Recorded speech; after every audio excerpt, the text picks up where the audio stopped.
Have you ever had to survive love before you could heal it? Wisteria didn't set out to heal love.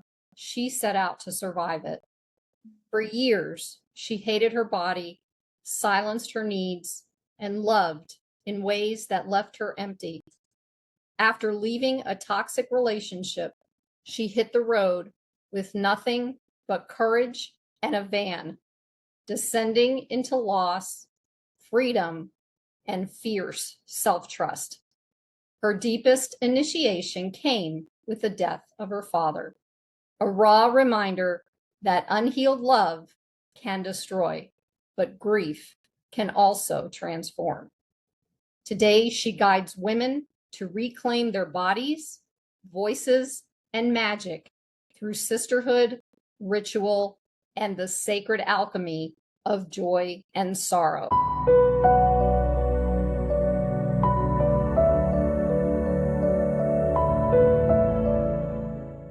Now, before we dive in, if you're here because you're seeking truth, healing, and transformation, make sure to subscribe and share this episode with someone who's ready for their own awakening. Every conversation here is meant to inspire your journey and remind you you're not alone. Welcome, Wisteria. Wow, Caroline, that was amazing. Oh, thank you. Thank you. I appreciate it. We're going to be doing the same thing. I do the heart thing too. I appreciate the fact that you're here, and I've been looking forward to this conversation with you. So yes, thank you so much for being here.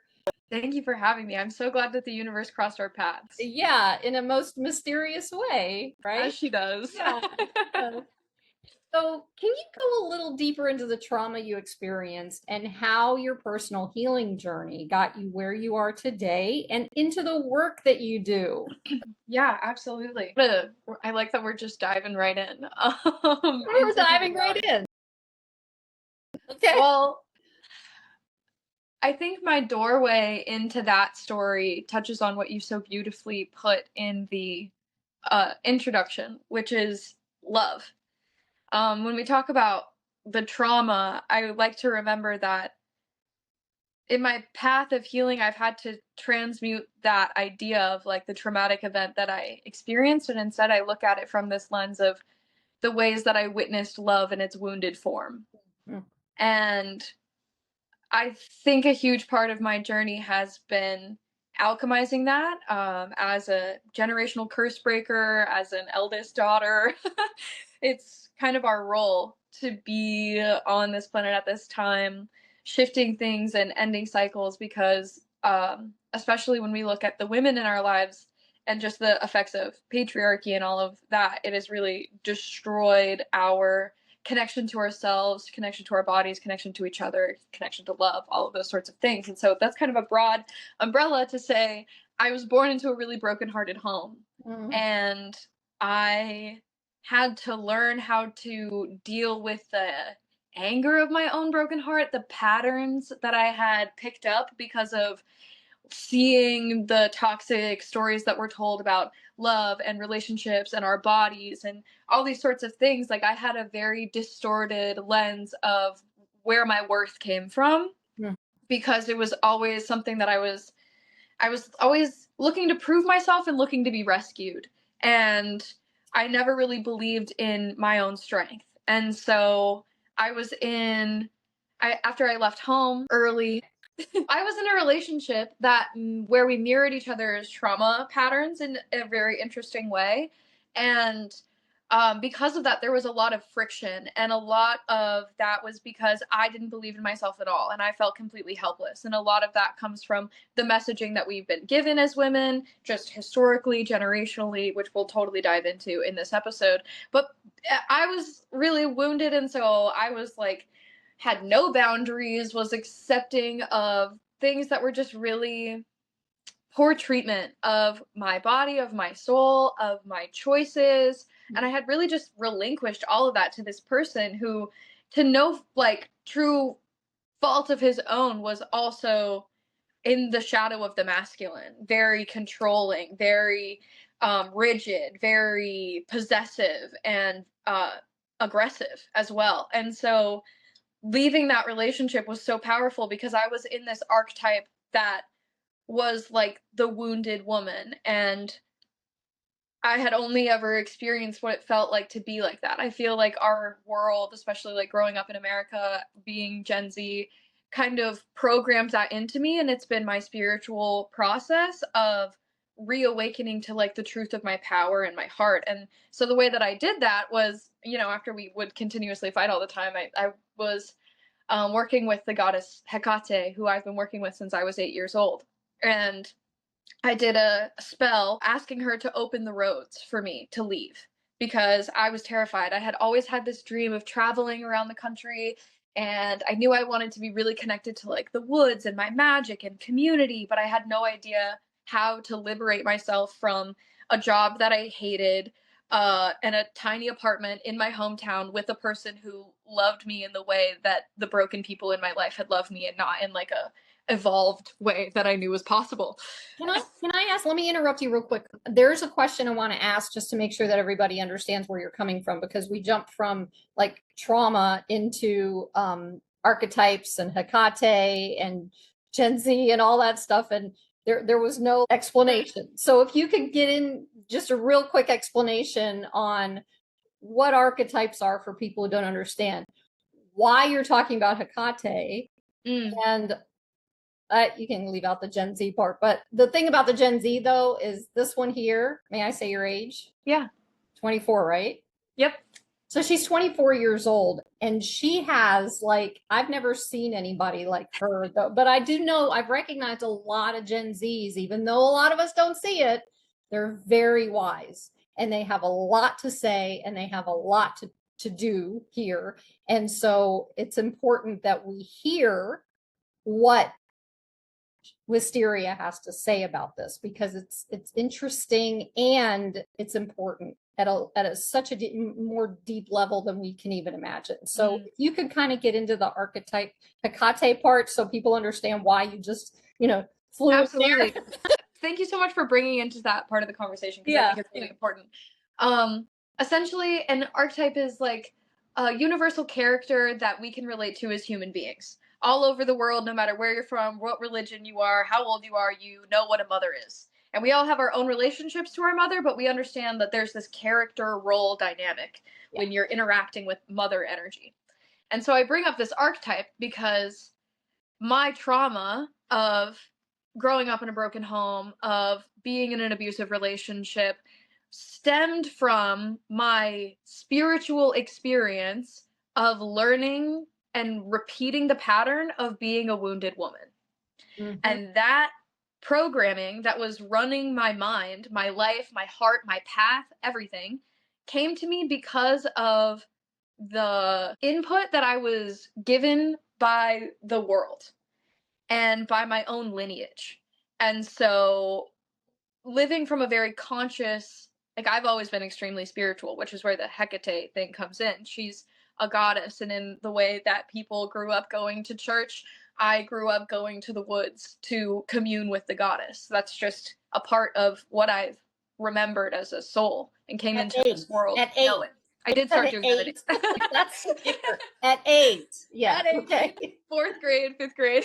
Yeah. Wow. Okay. That's a story for another time. We'll totally get into it. I've always been very spiritual, and so I've always seen the world through this like very alive lens. And so I bring this archetype up to say, my programming, my childhood, my path, all led me to identify unconsciously with these wounds of helplessness, of being sort of owned and controlled. And a lot of that goes into this spiritual lineage of women, which is something that I'm really excited to talk to you about as we go deeper.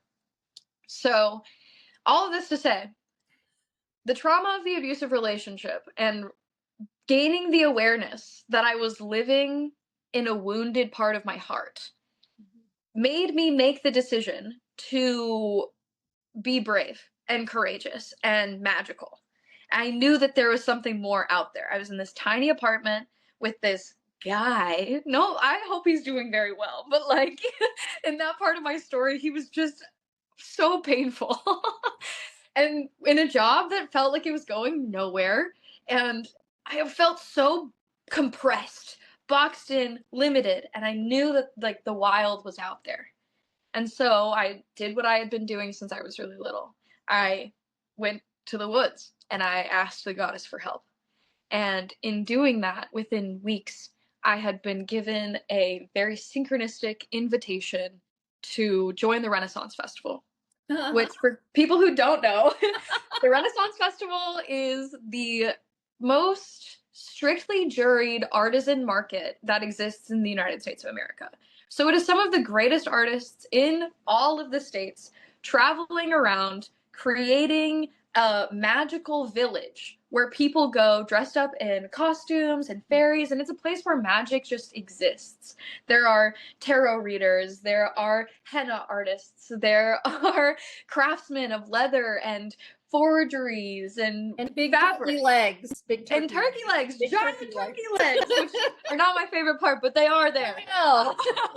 And there's a whole culture of people who travel around in like a nomadic fashion all over the United States together with this Renaissance Festival. Sounds like and so I was invited into this community and I really found my home there. And I told you earlier that I had this dream of traveling, but I had no idea how I was going to get there. I was terrified of being homeless. I was terrified of like living an alternative way. I thought I was going to like leave like the Muggle world and just perish. You used the word Muggle. Yeah, that's what it is. The Muggle world where you're in your little gray office with your little gray light, eating your little gray food. Like, yeah, so for those who've never watched Harry Potter, that's where that comes from. At least for the rest of us who know what Muggles are, yeah. And it's a kind-ish way of saying like the people who have started their spiritual path and the people who just don't even know it exists. Yeah. Okay. And then there's always that happy medium in there. Some are being curious, right? They're like, yeah, exactly. They're wizard curious, if you will. Okay. And so that's really how I learned how to come alive, is because I left my hometown. I left an abusive relationship. I was terrified. I didn't believe in myself at all. I was hopelessly addicted to fast food, terrible shape, really not doing well. And then over the course of the next 3 years, I was hired as a tarot reader. I gave over 10,000 readings to people from all walks of life. And it is like the greatest honor of my life to do that. And I continue to do that work and I love it so much because it's so cool.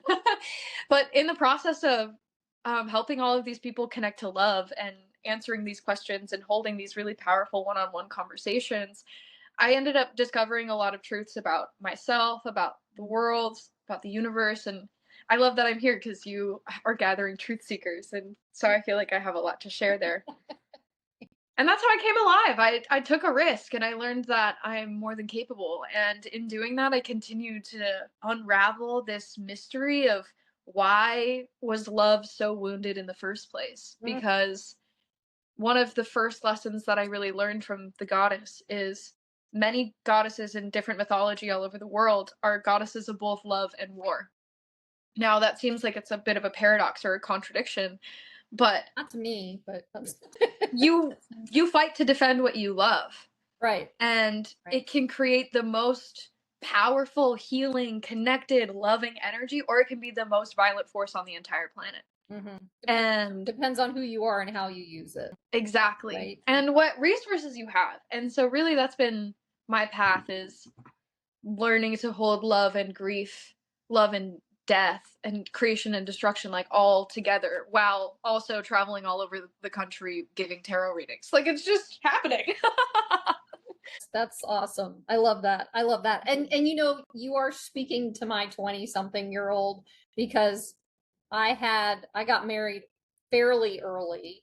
Probably, no, wait, I had my son when I was your age. So I got married when I was 23 and had my son. And one of the things I wanted to do was travel, but I loved my son. So, and it was a whole, you know, I was already lost at that point anyway. And it took me a long time to come to, you know, circle back and figure things out. But hearing you talk about that. And I do want to say something for those that don't, I mean, there's a lot of things that we can get into for you to explain, but tarot, there's so many things that people think are bad.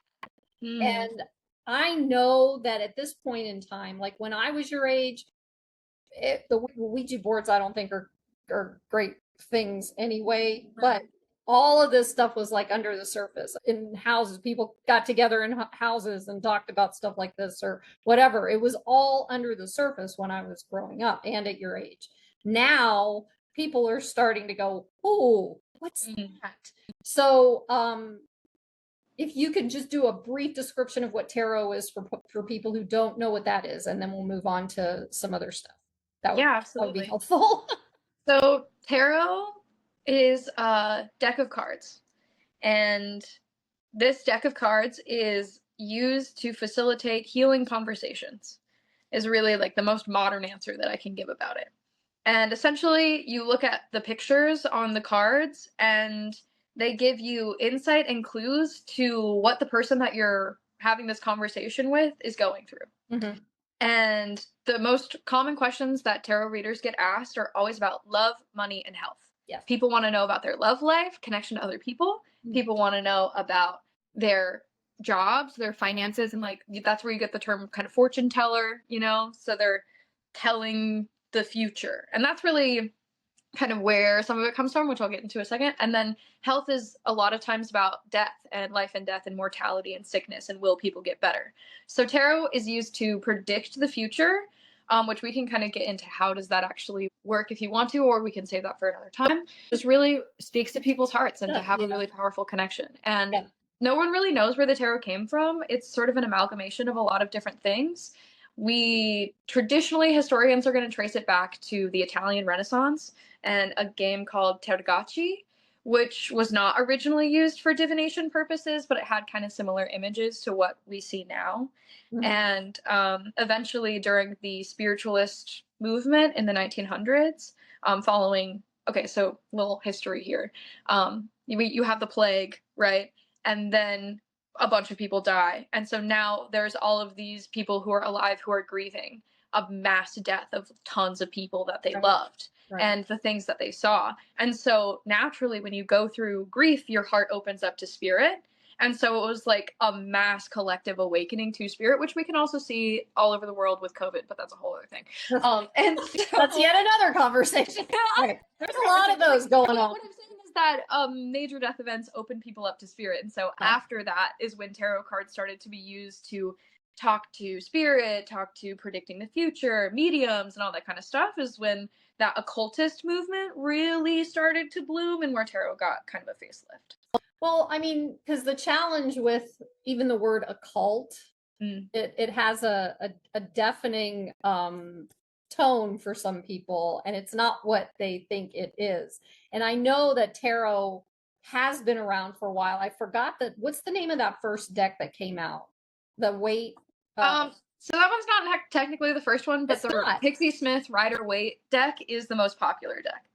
It's just the most popular. Okay. Yep. But it's been around, like when you're saying the Italian Renaissance, what are we talking, a couple of thousand years? I think that's probably the 1400s. I have a really hard time with numbers. Yeah. So I'm sure that someone in the comments would probably know this better than I do. Hopefully somebody. But the thing is that like I am a fan of oracle decks. I am the first to admit that, but I don't, I mean, sometimes I'll share doing the readings with people. I've done it a few times. Most of the time it's just for me, and these things are not hokey pokey, and they're not, evil, and they're not all this stuff, because the thing with oracle cards, and I feel they're similar to tarot's to me is a little bit more deep, and you really have to understand kind of what you're doing with tarot, mm-hmm. so you can help to talk to people and help them work through whatever they're going through. But with oracle decks, it's like it's just your higher self talking to yourself. So you pick a card and it just happens to be something that you need to know, and sometimes you don't even know what that means in the moment, but it's mm-hmm. not it's not a bad thing. So because going back to the word occult, people have this connotation that they believe that the occult is this awful thing because of what they've been taught. So, and we'll get into that kind of coming up in these questions that I'm going to ask you, but it's, yeah, I just want people to understand that, well, you call yourself a witch, correct? Mm-hmm. What kind of witch would that be? What would you say what kind of witch do you?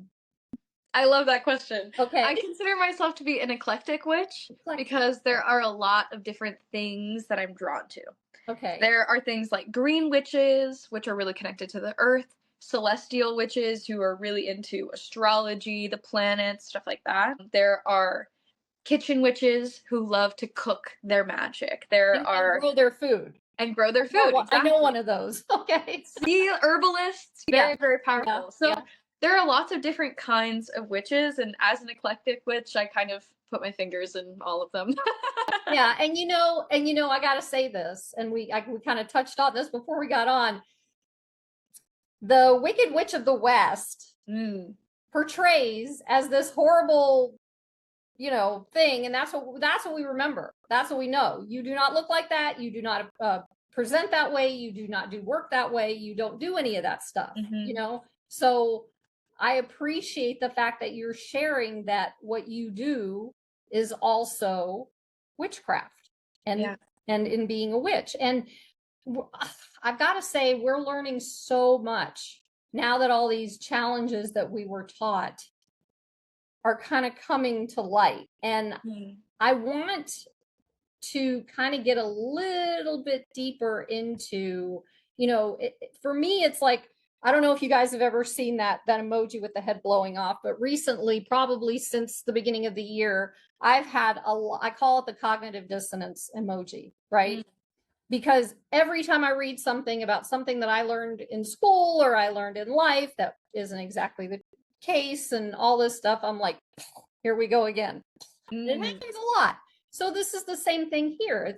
There's all these things that have come through the ages that have been taught to us that are not necessarily the truth and could be considered something to possibly control people or whatever. But a lot of people are afraid of a lot of this stuff.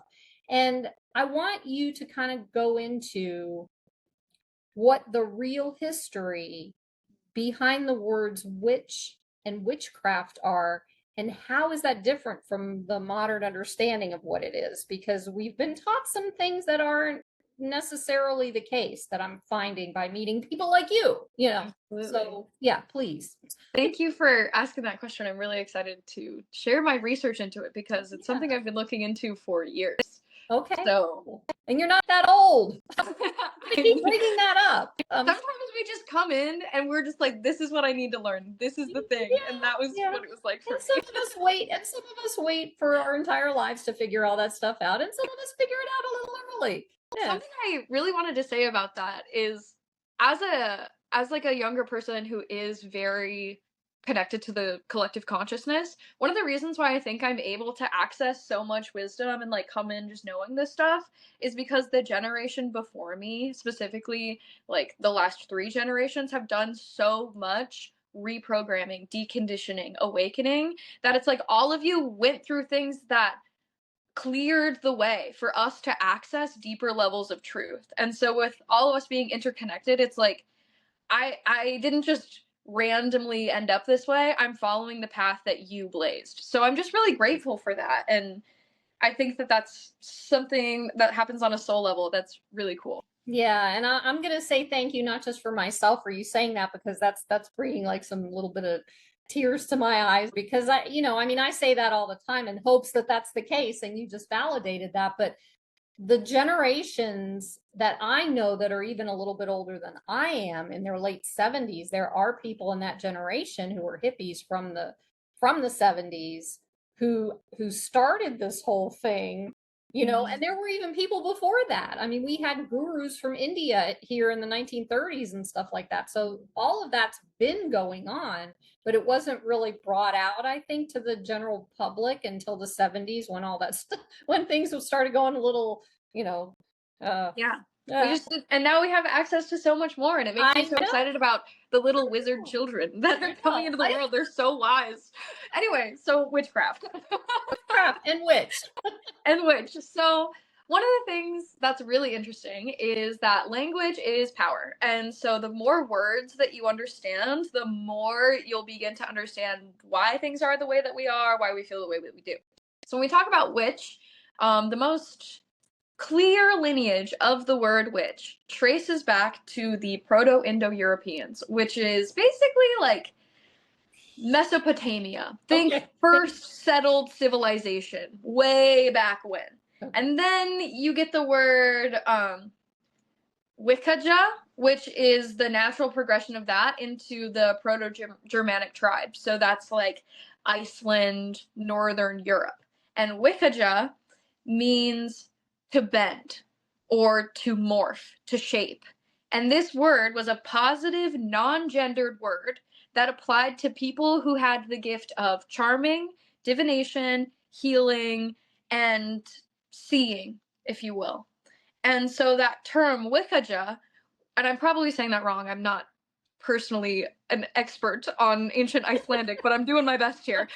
It's fine. It's fine. Essentially, really the root of that is to bend, which brings us now to our modern definition of a witch from a person who has reclaimed that word. And essentially, a witch is a person who believes that their will has the power to affect great change. Okay, now let me stop you there. Yeah. Remember what you're about to say, because for some people that is a scary thought, because they think that the power of your will to affect change, I think I said that the way you did, I don't know. Yep. The power of your will to affect change will hurt people. And that's not what you do. So no. Right. And also that's where we get into the learned helplessness, because what you're saying is that your desire, your vision of, say we're building a house, that's my will. Like, I have the vision of the house, I'm gonna cut the wood, I'm gonna put the nails together, I'm gonna build the structure, I'm gonna do it all, right? That's my will affecting change. So every single one of us creates our life every single day. Every single one of us uses our will to create things. And that's kind of where this dissonance comes from, because if you believe in like a monotheistic Abrahamic Christian God, that's a pretty controversial thing to say, right? Because it says, like, because it's God's plan, it's God's will, and it's not yours. And so we're expected not to have a will, though. We're expected to follow, right? Okay. Right. And so it's a very powerful thing to say that, like, these ancient people believed in people who consciously chose to affect things, to bend things, to change things. Like, you go to a doctor with a broken leg, and the doctor is going to bend your leg back into place. You go and you don't understand modern medicine, and you don't have modern, like, tools, you only have plants and herbs, and you are sick, and then you bring somebody to a healer, and then they affect change in this person. They bend that person's illness. They mend their body, all of these sorts of things. And so that kind of gets us into the evolution of witch, because Christianity demonized the word, and the kind of in tandem with demonizing women. Because a lot of the witches that I know now, you ask them, I'm hosting a retreat in the woods in September, and I was working with one of the people who really tends to land. She's a very powerful woman, and I asked her, I was like, when did you first know that you were a witch? And she was like, well, I never thought that I was a witch. I'm just a woman. Like, witch really means woman, because women in our most natural power understand how to heal things, understand how to create from a intrinsic, intuitive, powerful way. And back in those days when it was, okay. So then when we talk about the transition from Wiccaja as a person who is a healer, and then we see it get transformed into the Wicked Witch of the West, evil devil woman, it's taking away our agency and autonomy to trust our will, to trust our ability. And then we can see it morph and evolve into, like, more, like, Christianity goes on longer and longer, and there's, like, the witch trials, right? The witch trials is such a sometimes we call things to make them more like mystical than what they really were, because when you hear witch trial, it's like, oh, like not everyone's a witch. Like there was something different about these women. You know what was different about them? They were powerful. They were bold. They were brave. They were strong in their own fruition, and they didn't live in like, they weren't property. They refused to be owned. They refused to be subjected to like the binaries of things, and they had wisdom that threatened the power structures of patriarchal society. I got to throw something in here. Absolutely. Because Joan of Arc was one of those. Yeah. But she was also part of the Christian faith. Yeah. Right? Yep. So, another person to look at for that kind of example, because that's a really good point, is like Bridget. Bridget is one of the primary deities of England and of Ireland, and originally she was a druid. She was like a priestess of the earth, and then as Christianity swept across the land and people had to assimilate or die, essentially, she became a saint. But she retained a lot of her power, she retained a lot of her gifts, and a lot of her stories. And so we see the way that in order to maintain our connection to spirit, we've had to adapt. And that's how you get people like Joan of Arc, who was inside of that container, and Bridget, and all of these other kind of folk heroes that had to relinquish that sort of more wild part of themselves in order to not be swept away. Yeah, because that's the thing. I think that's why women are so timid and fearful in general of standing up. Granted, it's getting better now and women are definitely standing up. But there are women, like for me, I had a similar upbringing as you, as far as, I didn't know how to set my boundaries. I didn't know how to stand. I didn't have power. There was a lot of trauma. So mine was always like, how can I make sure everybody else is okay? So I got smaller and smaller and smaller and smaller, even though I knew that I had power inside of me. Now, here's the question about that word power, because maybe this will kind of move into the word witchcraft as you go. Well, power, witchcraft, and magic, because we all are magical. Even as children, we're magical, and that doesn't go away unless it's been traumatized out of us. Yeah. So can you kind of, as you go into the witchcraft explanation from this part, kind of go into that other piece of it? Because I want women to know that we are bigger than we think we are, and we are consistently over eons, including now, being trained to be pushed into this box. And a lot of us have been so brainwashed that we kind of stay in the box, So is there something you can help move into that kind of? Absolutely. To touch on the note about magic, I like to say that magic is science that we haven't yet understood, and science is magic that we can. Right? Magic is that permeating, living, moving, breathing, ever-changing force of the world that connects us all together. And magic is also consciously engaging with the world, right? You can have magic by saying to yourself in the morning, I feel really lucky today. And then you'll notice, like, part of it is science. Like, you notice more of what you train yourself to look for. So when you believe in magic, you believe in the miracles of the universe, you believe in synchronicity, in being guided, in knowing that there's something greater to you than what's on the surface, then you start to find more of that. And when it's attracting it.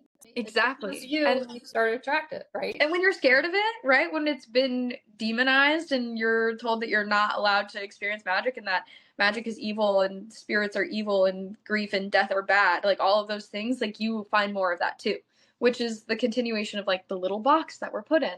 Right. And you were talking about that feeling of women feeling so small. And I want to speak to that point because it's very related to the witch thing. So most recently, when we look at the witch trials, it had a lot of women betraying each other in order to live.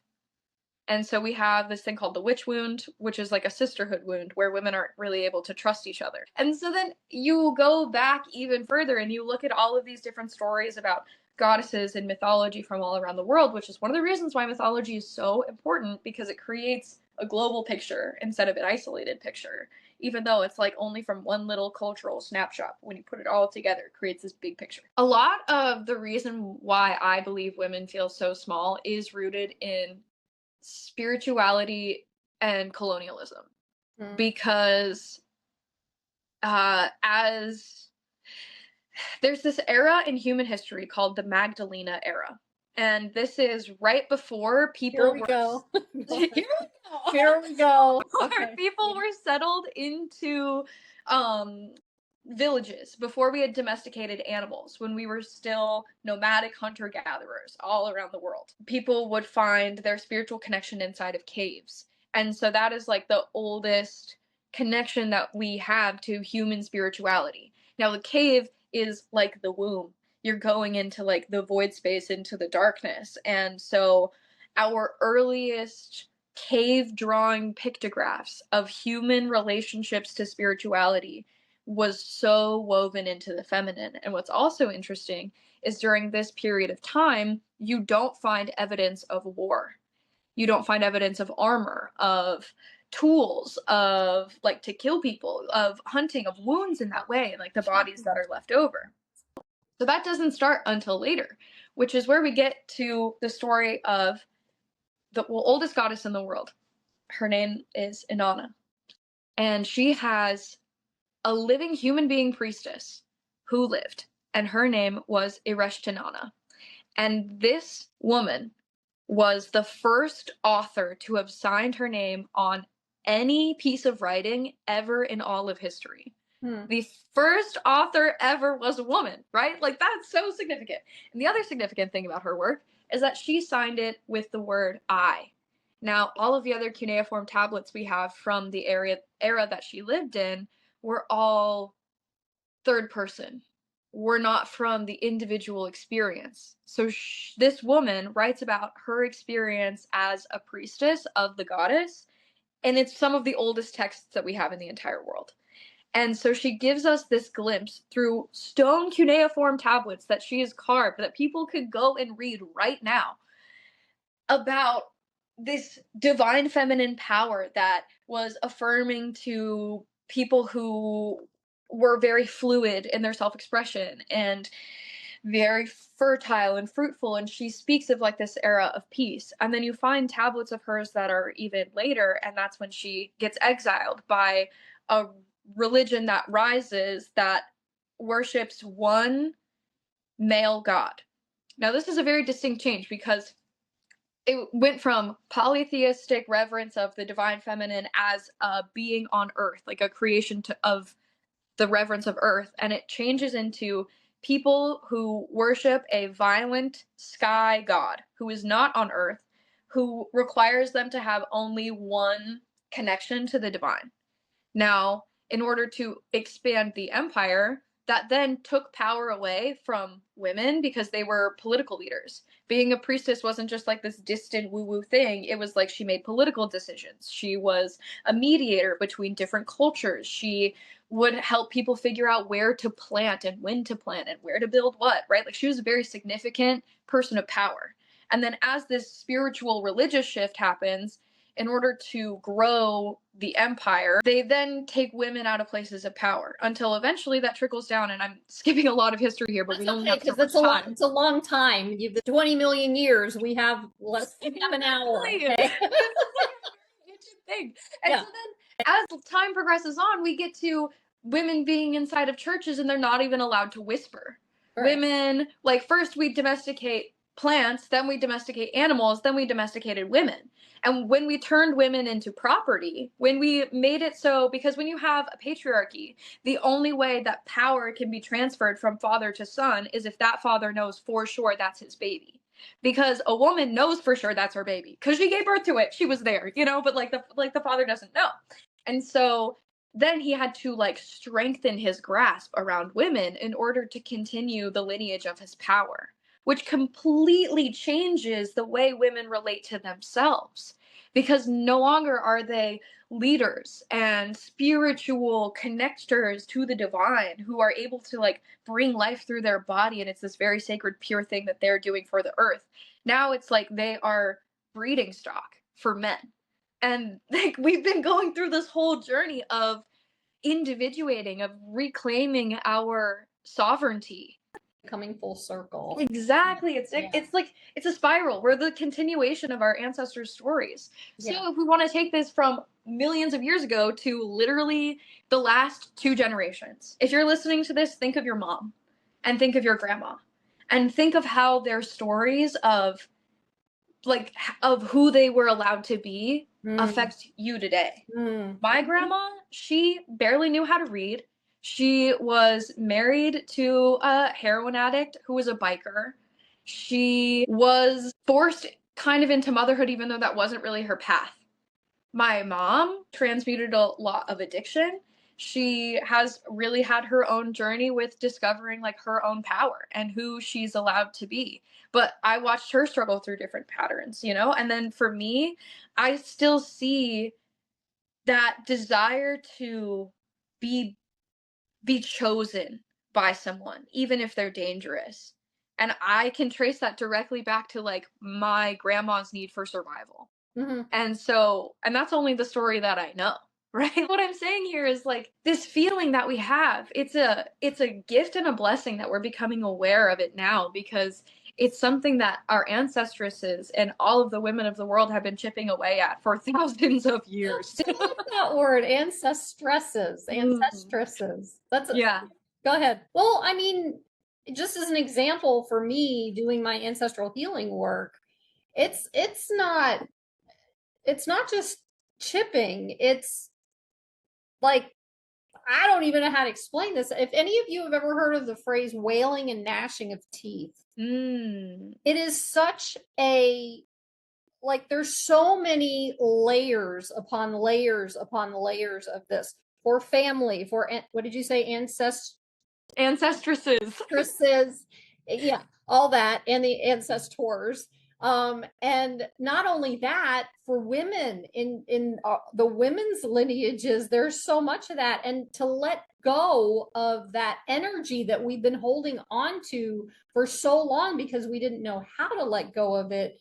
That's the wailing. And like as I did my own healing work and I was working with my ancestors, and I'm like, literally, you know, just get energy out of me because it was so stifling. It was so, there was no grace, there was no compassion, there was no love in any of that stuff.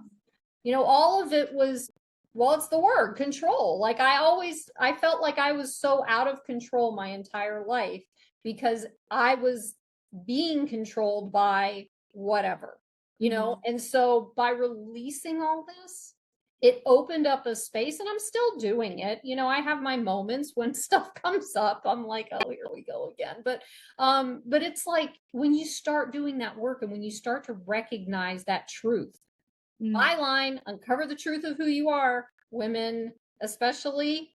I will get into a little bit of, I had a question about men pop up though. When you get into that, it's like this release. And when we come to center, when we come to power, when we come to who we are, we become the givers. Well, we are the givers of life, but we have this automatic way intuitively of supporting life. And that's not what they wanted. And so that they wanted the control and the domination and the this and the that, and they want to, you know, be in charge of women like we're some kind of lower species or something.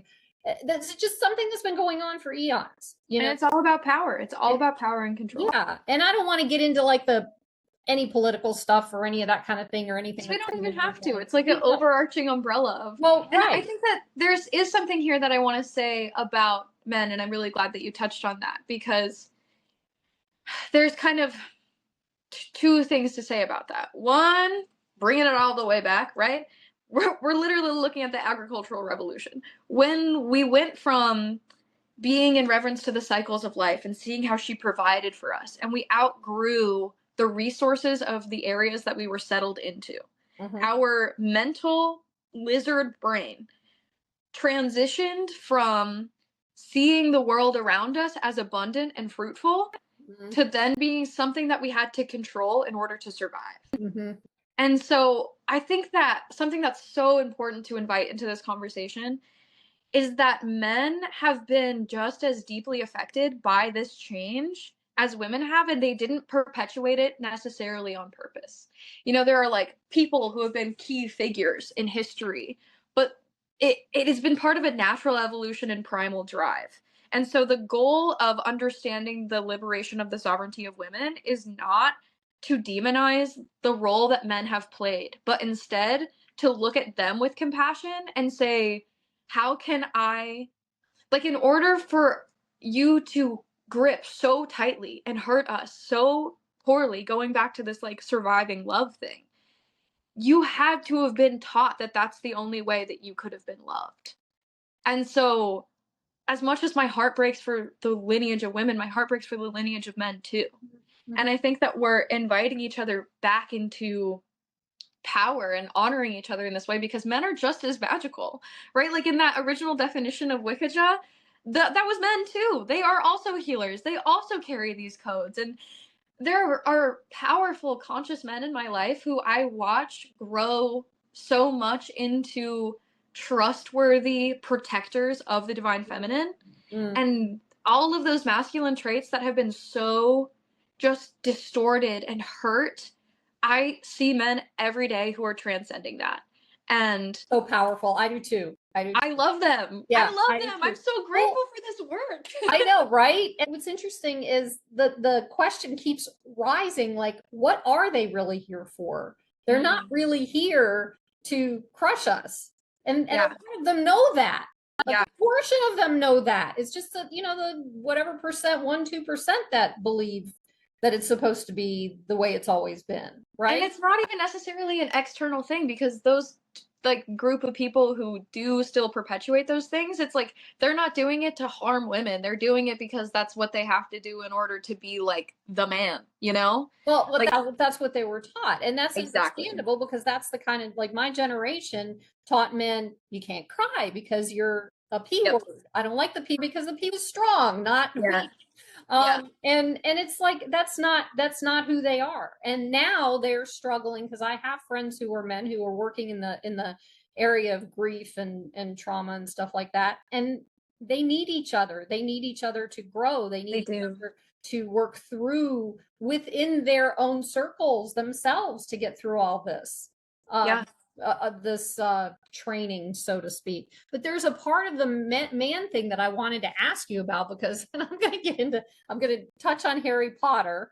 What about the magical men? You kind of touched on it a little bit, but there are male, I guess, wizards, or oh, do they call them warlocks, or is that just a Harry Potter thing, or what is that? There's lots of different labels for like magical practitioners, right? Some people, they're a witch, and that's like a gender neutral term. Some people, they're a druid, and that's a gender neutral term. Some people like identify as warlocks. There's werewolves. I met werewolves. I met everybody, right? So like people who identify with different aspects of like titles, but the title doesn't really matter, right? It's really that they're connecting with magic in the same way that we do, but through, well, not the same way, but like it's the same magic connected through a different channel. So women are circular. We are very fluid, right? And men are angular. They're point A to point B. Yes. And so their magic still comes from the earth, still comes from their connection to spirit, still comes from their heart and their ability to like circulate it through them.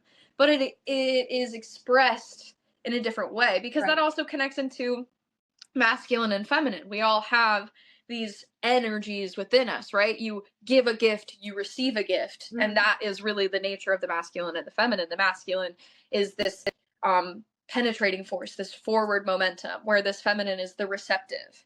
And that doesn't necessarily mean passive. It just means like in a circuit, right? Like you have your negative and your positive. That's the masculine and the feminine. Well, if you don't have both, like in a circuit, in a plug, then you don't have electricity. Exactly. And we have that circuit within us in different times, in different ways. Yeah, absolutely. Wow. Okay. Yeah. And the thing about with it's, I have known or felt for a long time that men are essential to be that support for us. Like I remember I learned with Native Americans in the community, the masculine is there to physically protect the feminine. The feminine is there to emotionally protect the masculine. If we do it the right way, we will have balance. So there's that. So thank you for sharing all that. I really appreciate that. So the next thing I want to get into is, I know you helped start the Mourning Collective, and by that I mean MOURNING Collective, to support people in grief.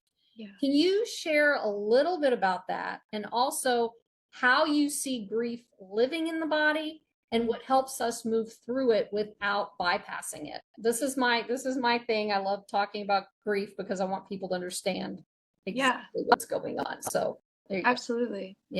Yeah. I created the Mourning Collective because I created it with two other people, Tammy Chung and Svetlana, who has a very difficult to pronounce last name, so I'm not going to say okay. We're but they're both incredible facilitators.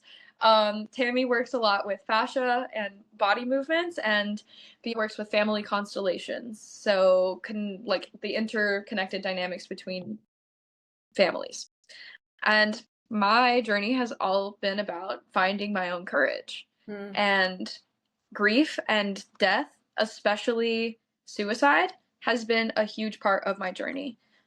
It's something that I struggled with as a kid. I had 9 classmates kill themselves when I was in school. Wow. And I lost my dad to suicide.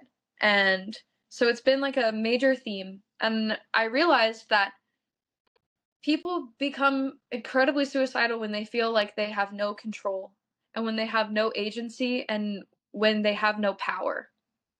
And so in me going on this twisting labyrinth of a quest that I've shared a little bit about with you guys today, I realized that the thing that was going to keep me alive was choice, was agency, was standing up to myself for myself, and healing. And it's something that I wish I could have given to my dad. And I also realized that a big reason why I lost him in the way that he did was because he was living in that masculine paradigm of you can't cry. And he didn't ever have the words or the tools to understand the grief that he was living with every day. Like, my dad died of a broken heart, and I created this to share all of the things that I've learned in healing from that and losing him. Because I love my dad so much. Like, he was the best person, even with all of his flaws. And so time out. Are you okay? Yeah. I feel good. I'm glad that I'm like sharing this part. Okay. I want you to leave this part in. Okay. And so in losing him, and in needing to find tools in order to like navigate losing him like that, I connected with this amazing community of people who had different tools than I did. And so the Mourning Collective is a group of people who meet regularly in order to pioneer the new normal for grieving in community. Because we think of grief as this period at the end of the sentence of our life, when really grief is the little space in between every single letter of the life that we create. It is something that we live with every single day. There are 7 major types of grief that every single human being is going to experience at some point or another. And I can say those super quickly because they're very helpful for people to understand what it is that they're experiencing. Yeah, absolutely. You can grieve because of the death of a loved one, because of the change in a relationship, but they're not dead. So a divorce, something like that.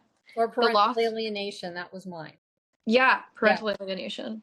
The loss of a child through any way, the loss of your home or your sense of security, the loss of your job, the loss of a pet, and the loss of a limb are all things that create that sensation that we know of as that like crippling grief.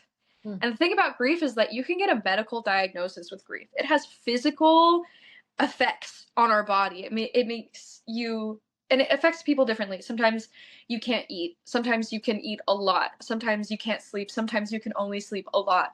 It's like a physical depression on your body. It weighs in you and it ties you up in knots and it makes you wonder and think and all of these different things. And so the Mourning Collective, our intention is we gather both online and in person in order to just acknowledge that we're carrying that grief, feel where we're carrying it in our bodies, and share different tools, stories, perspectives that give the grief an outlet to be felt.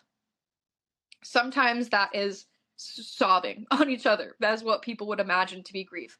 Sometimes it's really fun though. Like we're laughing and sharing poetry and stories. And every time I talk about my work with the Mourning Collective, I'm like, oh, it's so fun. And people like grieving is fun. And I'm like, yes, it sucks If you because like, let oh my God, I love emotions flow, it can be. Yeah, exactly. And the catharsis that comes from connecting with people afterwards. Yeah. Right? Like I can go to the pit of my sorrow, of my loss, and be witnessed by my friends, and I won't stay there for nearly as long as if I was doing it alone. Or with someone who's trying to, because I talk about this a lot too, with the work I do in grief, is when you're there to support someone in grief and they start crying or whatever they're emoting, and you tell them to stop because you feel uncomfortable. Yeah. That actually stops their healing process to make you feel comfortable. And so when you are supporting someone in grief, you actually just hold their space. You can ask them if they're okay if you touch them, or best question is, what do you need from me right now? And then you just shut up. Right. And because a lot of us have been taught grief's a bad thing, like you're saying, and a lot of us don't feel comfortable sitting with someone who's in grief because we were taught that. So that's important. So thank you for that reminder so I could share it. Yeah.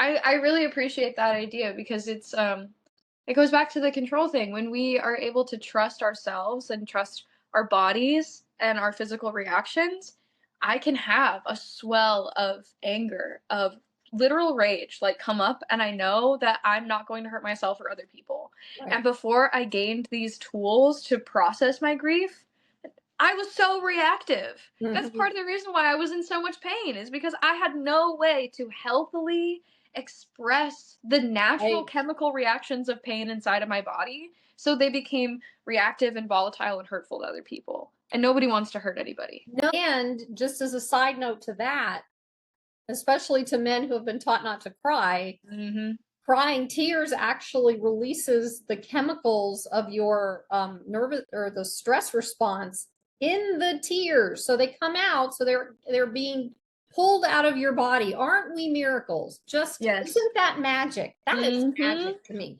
So when you don't cry, when you are grieving or you choose not to, you're actually keeping the stress chemicals inside of your body, which in turn does what Wysteria has been talking about and creates that resistance inside and the results of that resistance. So yeah.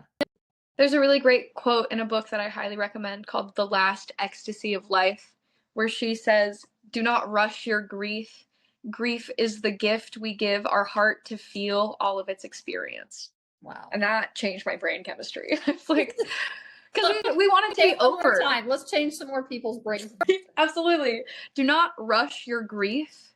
Grief is the gift you give your heart to experience the full range of its emotions. Wow. So that's true. That's very true. The way it's musical. It is, right? It's a great book. I highly recommend it. And what is the name of the author again? Oh, I don't know, but I can send it to you and we can put it in the description. Okay. Yep. So I'm not sure if you went what helps us move through it without bypassing it? I think we missed that part. Did you? Yeah, there's a lot of different ways in order to do that. I think the most helpful way for me has been to follow the natural flow of what my body is asking for. Instead of just ignoring those physical needs, listening Right. to it and allowing it to happen, surrendering to the emotion is such a simple sentence and such a hard thing to do. Especially with training and programming. Yes. Yes, Very hard. absolutely. So I would really say finding people to talk about it who are interested in holding the space for your experience. You can find, if you don't know anybody in your life who has any capacity to do this, you can find the Mourning Collective online. We are starting to lift up our more like presence. We've been holding a lot of in-person circles to figure out our flow, but it is going to be growing and expanding. So you can definitely look for our work. We host regular online circles where people can come and learn different skills. Sometimes in order to process grief, you have to tell yourself a story that makes sense about what happened and about how you feel now and who you are, because a lot of times it changes your identity. Sometimes you need to physically like shake in order to release the tension inside of your body. There are so many somatic interpersonal tools that we can use. Yeah, and just again to throw out for those of you, if you do not have time to connect with the Mourning Collective at first, and you're in a where you have somebody, like if you're in mourning and you do have someone who's willing to support you, you do the best you can and ask for the help, but also tell them what you need. Like they won't know to ask you what you need in most cases. So that's like something I wish I would have known. Like when I first experienced like my big major loss, it was really hard for me to be close to people. And I had no idea how to ask for what I needed. That's but like, a trick. if I would have been able to do that, yeah, I think it would have been an easier transition for everyone. Yeah. Well, I think that happens with a lot of us who are like empaths and we want to help everybody else, but we don't feel like we deserve to ask for help ourselves or that sort of thing. But that's because we have so many empaths and highly sensitives as in the audience, I believe. I think that that's important for you to be able to step into that part of your power and say, hey, I need some support. I just went through such and such, I'm grieving, or even if you don't recognize it as grief, I need the support. Can you just hold my space? I don't need you to say anything. I don't need you to do anything. I just need you to sit there. For me, my thing when I'm grieving is if I get a hug and I just break down in somebody's shoulders and I just let the crying out in someone's shoulders with the hug, when I'm done, I'm done. It's a lot easier for me to step back into life by doing it that way. And I don't always have someone around like that at this point right now, but I've had to learn how to do it in my own way. And now that I understand what it is, I can. But if you don't understand and you haven't really had that support, or if you're afraid to ask for that support, then just you got bravery and you don't understand. Just ask. I know I had a hard time asking for help too. We all do. And if somebody asks you to hold space for them, one of the best things that you can do as a person who's witnessing someone else in grief is just mirror back to them their experience. Yeah. So if somebody is crying to me and they're telling me their story, I'm not going to give them my advice. I'm not going to try to make things better. I'm not going to say, oh, it'll get better, you'll be okay. I'm literally going to say basically exactly what they just told me. If you're crying about losing your house, I'm going to be like, oh my gosh, you just lost your house. That's so hard. And I'm going to walk with them through their entire story, because the thing about trauma in our energy bodies, it's a loop. It's an unfinished loop that is just playing over and over and over again. Yes, so that's as a space holder, if I can help them complete the loop, then they're going to be able to come back to life much easier. Yeah, and it's important. I'm glad you said that, because that loop is created in our childhood when we experience trauma then, and it doesn't necessarily close until we actually grieve. Yep. So when we feel the feeling that came up in our childhood by grieving, it closes the loop. I think there's another thing that's really important to say here, and it's that people think that if they let themselves feel the full extent of their grief, that their grief will never end. Mm, They don't want to go into that place because they can't see the way on the other side. yeah. And that book, The Last Ecstasy of Life, she has this great line in it, and she says, the other side of integrated grief is joy, Mhm. is embodied joy. Mm. So you will come back out. If you let your heart break in a controlled environment, Yeah. you will be so much lighter. You will be so much more connected to life. Yep. But also, if you don't, sometimes you can't go there alone.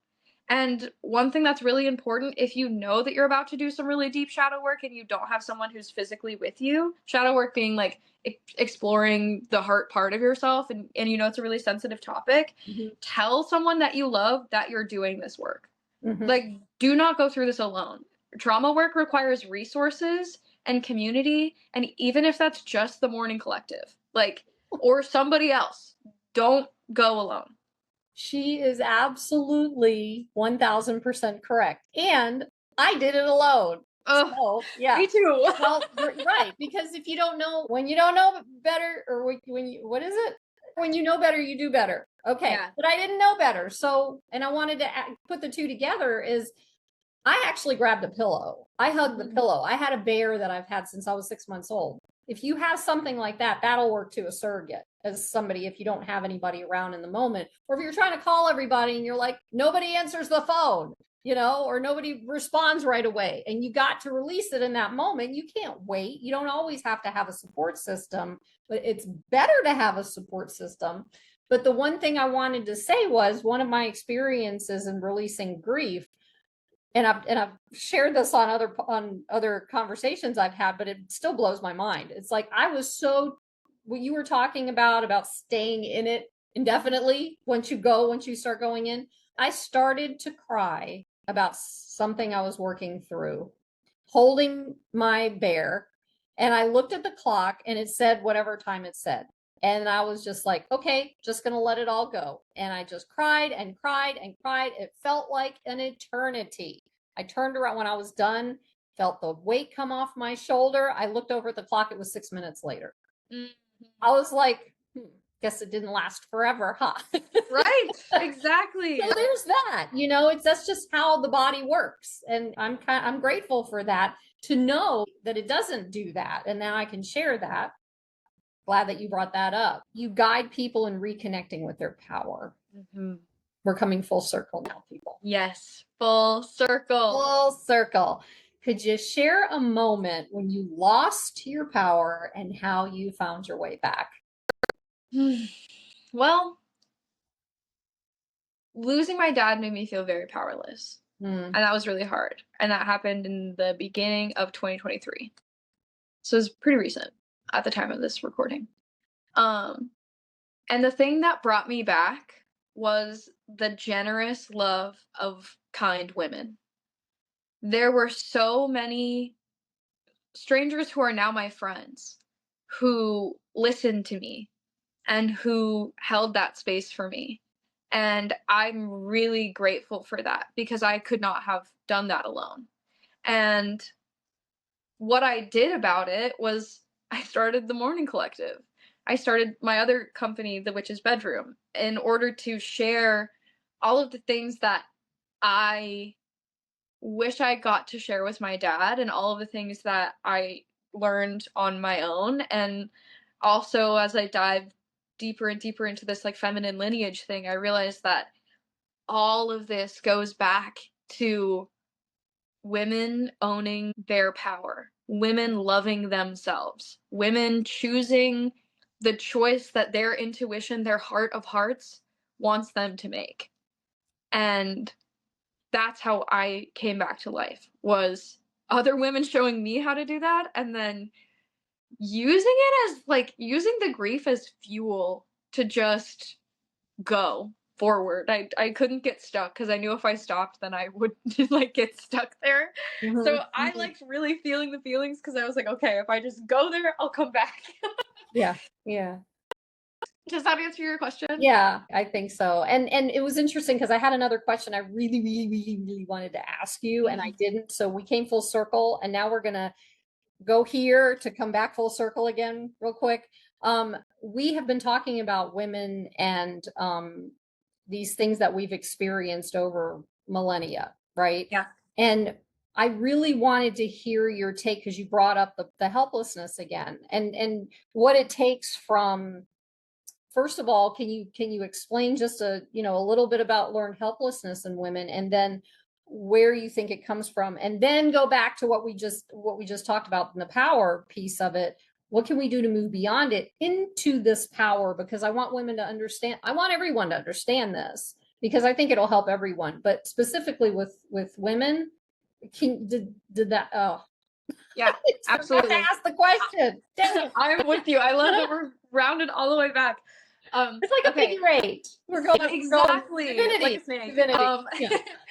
So, learned helplessness is a modern psychological term for the essential idea that you can't do it. Whatever it is, I can't do it. And we see this a lot with like women and power tools, right? Women are so scared, usually, it's like a stereotype, to pick up a drill. And it's because we have this internalized fear that's like, oh, I'm gonna mess it up. Oh, I'm gonna do it wrong. Oh, I'm gonna hurt myself. And all of that comes from the conditioning. And also, would you maybe hurt yourself and mess it up? Yeah, but it's probably because nobody taught you how to use it. And so learned helplessness is both something that we adopt, but it's also something that's kind of ingrained into us. Going back to when they were like, women can't talk in the church. Like, taking away our literal voices says, I can't say the right thing. I can't do the right thing. Making it illegal for us to do all of these things that men were doing. This is also something I really wanted to say, so I'm glad we're circling back. Women's lineage is very powerful. Women have been powerful this entire time, right? Like, we talk about the oppression story that is very, very real. And through that, feminine joy, feminine resilience, feminine expression has also existed the entire time. And so it's really important to acknowledge like the oppression, but also acknowledge like the indomitable spirit of a creative woman, because it's totally there. And when it comes out, it comes out. Yes, exactly. And it's also like we have our traditions preserved in a different way, like through songs and words and a lot of fabric arts and stuff like that. And so the learned helplessness comes from having these tools, having this access to knowledge, to wisdom, to experiences be systemically taken away, has created this internalized feeling that is like, oh, I have to be in love in order to be safe. I have to be chosen in this way. Otherwise, like, what is my worth and what is my path? And then it also says, if I were to go out on my own, the world is not a safe place for me to be a woman. It's not safe for me to be myself. Mm-hmm. And that is not true. Mm. That is an illusion. And You got me started again. Now, I remember I have it, it's like yelling at me in my head right now. I don't know if I saw it on a cartoon. I don't know what I saw it on when I was younger, but it was always these women who were doing this thing like, oh, you know what I mean? And I'm like, wait, that's not who we are, but that's who we've been portrayed to be because of our programming, you know? Yeah. And we're a lot stronger than that. And it takes a lot of desire, commitment, all persistence, all these things with the choice, of course, to step into that. And that includes every single woman on the face of the planet. But we've been, when you've been so mushed, it's hard. It is. Granted, it is hard to come out and say, oh my God, like you were saying, is it safe out there? Is the only person I can be safe with the person who's traumatizing me? You know, what is all this stuff? So finding that power inside of you is the thing that will, like, I wouldn't be sitting here right now talking at all, having this conversation in any of these interviews that I'm doing if I had not done that work, because I always felt like that. You know, it was ingrained in me, and I'm not doing. I choose not to do that anymore. You know, and there are days when I have moments, but it's a baby step thing, and it's doable. So that's what I kind of wanted to share. Reclaiming our agency. I think if I had to get one practical thing that I have seen empower women over and over and over again to like remember, two, okay, one of them, drumming. Whether or not that's on like just your leg or a surface or an actual drum, drumming is going to connect you to your intuitive power as a woman, and you can do it anywhere all the time. What's the name of the book? When the Drummers Were Women. I think it's the way that is actually. I'm gonna. When the Drummers Were Women. I knew it was gonna come up in this video. I love this book. Please read it. It's amazing. I also don't remember the author. I'm so sorry, but fine, be that way. Okay. All right. Yeah, that one. And then the other one is build a fire. Have another woman teach you how to build a fire, because it's not hard, and also women are scared of getting hurt, right? Which is very reasonable. And fire represents your passion, your creativity. I literally am a fire dancer, so like I've gone really far with this one, but like you can put your hand over a candle and it's not going to instantly burn you the moment it touches you. I walked coals. Yes, awesome. It was a while ago, but I did it. So yes. Stuff like that. It's work with fire thing. That's all it is. Yeah. Yeah. So yeah. And building fires is not that hard. And if you were a Girl Scout, go back to that. Remember how to do it, because we were taught in Girl Scouts how to build fires. And well, there's that. But fires, I love fire. I'm a fire sign, so I have to. Yep. That's my recommendation. Everybody good. Okay. Seriously play with fire. Except if you live in a city. Then you have to go have a little tiny cauldron. Okay, you can do that. Go to the cauldron. Okay. Oh my gosh. Okay, so we're burning fires in cauldrons now. But they do. They have little cauldrons that are like this big. Yeah, you can put incense on them. It smells great. Okay, it's just an incense burner. So thank you so much, Wysteria. Before we wrap up, I'd love to ask some questions that I ask all of my guests so our audience can hear just a little bit more of your personal wisdom and insight. Great. Yep. Okay. If you could offer one piece of advice to someone just starting their healing journey, what would it be? That there are other people like you and that they are closer than you realize. That's good. That's powerful. Yes. So true. So true. Yeah. How do you define awakening? Ooh. Physically connecting with your heart on a very practical, physical level. And then becoming more and more aware of the reason why you're doing what you're doing. So good.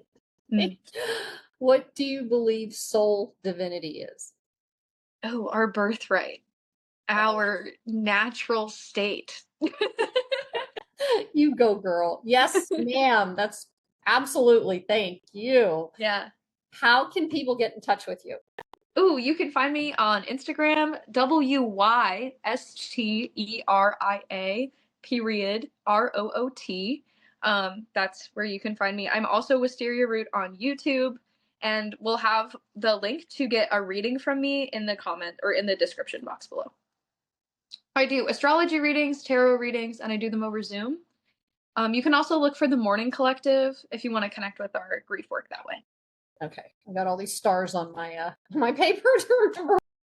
Okay, yes, thank you. And is there anything else that you would like to share with the audience before we wrap up? This is the favorite part.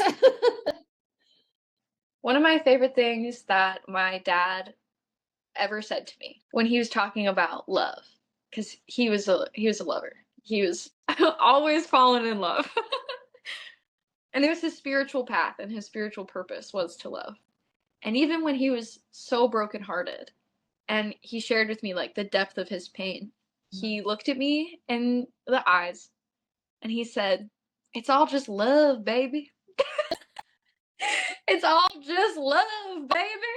So that's what I have for you. I can hear him saying that to you.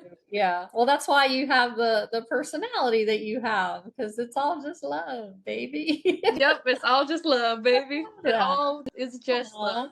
Thank you. Yeah. All right. So, Wisteria, thank you for sharing such a raw and powerful journey with us today. So helpful to learn about things that I'm sure a lot of us did not understand. And for so long, the word witch has been twisted by fear, erased, or misunderstood.